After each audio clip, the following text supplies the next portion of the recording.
Bismillahirrahmanirrahim. Assalamualaikum warahmatullahi wabarakatuh. Alhamdulillahirabbil alamin wa bihi nasta'inu ala umurid dunya waddin. Wassalatu wassalamu ala asyrafil anbiya'i wal mursalin sayyidina wa maulana Muhammadin wa ala alihi wa sahbihi ajma'in, amma ba'du. Perkenalkan, nama saya Muhammad Fikri Fauzul Muna dari kelas MPI 1B dengan NIM 21030360075, Prodi Manajemen Pendidikan Islam, Fakultas Ilmu Tarbiyah dan Keguruan, UIN Wali Songo, Semarang. Di video ini saya akan membahas tentang moderasi beragama. Indonesia sebagai negara dengan penduduk Islam terbanyak menjadi sorotan penting dalam hal moderasi Islam. Islam tidak menganggap semua agama itu sama, tapi memperlakukan semua agama itu sama. Artinya, Islam tidak mendiskriminasi agama lain. Jika dipahami secara kontekstual, moderasi beragama di Indonesia bukanlah Indonesia yang dimoderatkan. Akan tetapi, cara pemahaman beragama yang harus moderat karena adanya keberagaman suku, budaya, ras, dan agama itu sendiri.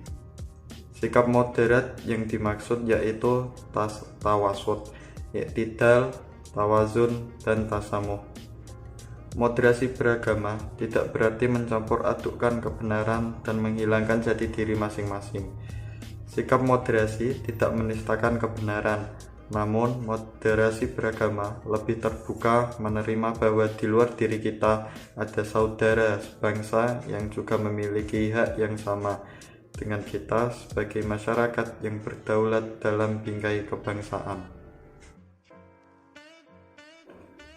Dalam bahasa Arab, moderasi dikenal dengan kata wasat atau wasatiyah yang memiliki padanan makna dengan kata tawasud atau tengah-tengah. Orang yang menerapkan prinsip wasatiyah bisa disebut wasit. Dalam bahasa Arab pula, kata wasatiyah diartikan sebagai pilihan terbaik. Apapun kata yang dipakai, semuanya menyiratkan satu makna yang sama, yakni adil. Yang dalam konteks ini berarti memilih posisi jalan tengah di antara berbagai pilihan ekstrim. Kata wasit bahkan sudah diserap ke dalam bahasa Indonesia menjadi kata wasit yang memiliki 3 pengertian, yaitu penengah, pelerai, dan pemimpin di pertandingan.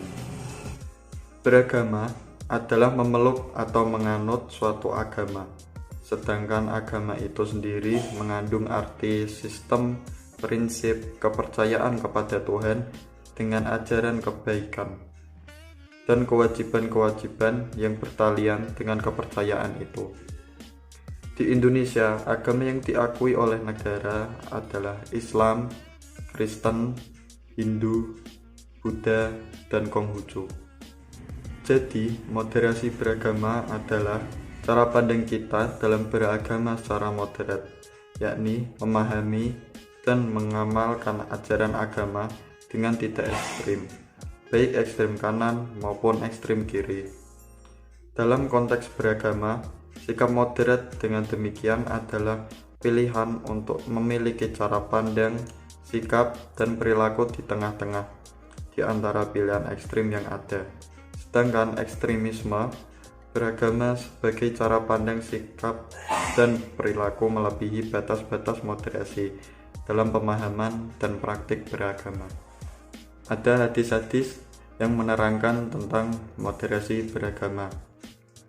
Moderasi beragama dalam hadis dari Jabir bin Samurah berkata, "Aku telah sholat bersama Nabi Muhammad SAW berkali-kali. dan aku dapati sholatnya dalam pertengahan dan khutbahnya juga pertengahan. Ibnu Abbas berkata, Rasulullah Muhammad SAW bersabda, "Wahai manusia, hindarilah sikap berlebihan atau melampaui batas, sebab umat-umat terdahulu binasa karena sikap melampaui batas dalam beragama."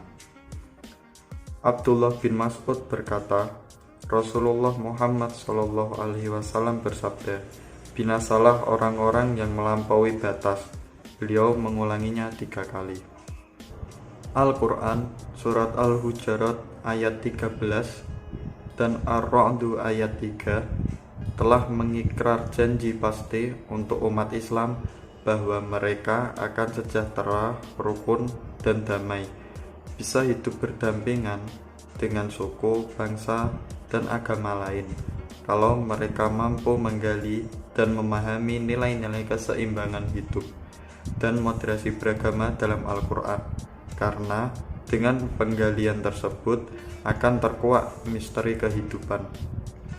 Nikmatnya bertoleransi terhadap suku, bangsa, budaya, dan agama lain, karena Nabi Muhammad SAW sendiri telah melakukannya di Madinah dan telah membuat undang-undangnya yang diberi nama Piagam Madinah. Al-Quran Surat Al-Baqarah ayat 143 juga menyatakan bahwa umat Islam adalah umat yang moderat, umat yang berada pada posisi tengah terbaik, dan umat pilihan. Ciri lain umat moderat dan seimbang adalah umat yang berlaku adil. Pada surat An-Nisa ayat 58 mengajak manusia untuk berlaku adil. Adil adalah orang yang berada di tengah seperti anak timbangan. Yang terbaik adalah umat yang seimbang apabila berlaku adil dalam memutuskan perkara. Meski yang diadili itu seorang bangsawan dan raja. Hal ini telah dilakukan oleh Umar bin Khattab ketika menghakimi Jabalah bin Ayham. Jabalah adalah raja kerajaan Ghassan, masuk Islam kemudian murtad kembali akibat hukum Qisas yang dijatuhkan oleh Umar bin Khattab kepadanya. Ketika Jabalah naik haji dan tawaf di Ka'bah, ujung kain ihramnya terinjak oleh salah seorang Arab. Jabalah marah dan menampar mukanya. Akhirnya orang Arab tersebut mengadu kepada Umar.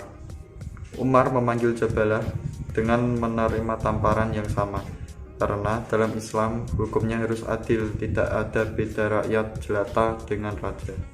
Surat Al-Qasas ayat 77 juga menunjukkan bahwa umat moderat adalah umat yang seimbang dalam menunjukkan kepentingan dunia dan akhirat. Kedua-duanya harus berjalan seiring dan seirama. Apabila salah satunya diabaikan, maka pincanglah posisinya. Contoh lain tentang moderasi beragama di zaman Rasulullah Muhammad SAW adalah seperti kafir dhimmi. Kafir dhimmi adalah orang non-muslim merdeka yang hidup dalam negara Islam, yang sebagai balasan karena membayar pajak per orang, menerima perlindungan dan keamanan. Hukum mengenai dhimmi berlaku di sebuah negara yang menjalankan syariah Islam. Kesimpulannya, moderasi beragama merupakan isu yang cukup mencuat dan cukup hangat dibicarakan dalam dekade ini. Menteri Agama Lukman Hakim Saifuddin sangat antusias menghadapinya karena melalui konsep moderasi beragama, kegaduhan dalam masyarakat akan dapat diatasi, terutama masalah konflik antara umat beragama dan intern umat beragama itu sendiri, karena selama ini radikalisme, kekerasan beragama, dan terorisme selalu disemat kepada kelompok-kelompok Islam yang notabene memang fakta di lapangan real dan nyata. Al-Quran sebagai kitab suci dan hadis sebagai sabda Nabi Muhammad SAW, keduanya merupakan pedoman hidup dan sumber rujukan umat Islam dalam memutuskan segala perkara yang dihadapi dalam kehidupan sehari-hari mereka. Moderasi beragama yang diberi arti sebagai beragama dengan mengambil posisi jalan tengah dan seimbang, tidak ekstrim dan berlebih-lebihan, telah ditawarkan Al-Quran dan hadis beberapa abad yang lalu. Bahkan bukan dalam moderasi beragama ketika menghadapi masyarakat plural saja, tetapi lebih jauh mendalam dan universal, sampai kepada masalah fenomena alam, masalah moral, masalah bagaimana cara menangani dunia dan alam termasuk seni dalam hidup harus rasi dan seimbang. Jikalau keseimbangan ini tidak dipahami dan diterapkan, dunia dan manusia yang hidup di dalamnya akan kacau dan berantakan. Sekian video moderasi beragama dari saya, kurang lebihnya mohon maaf. Wassalamualaikum warahmatullahi wabarakatuh.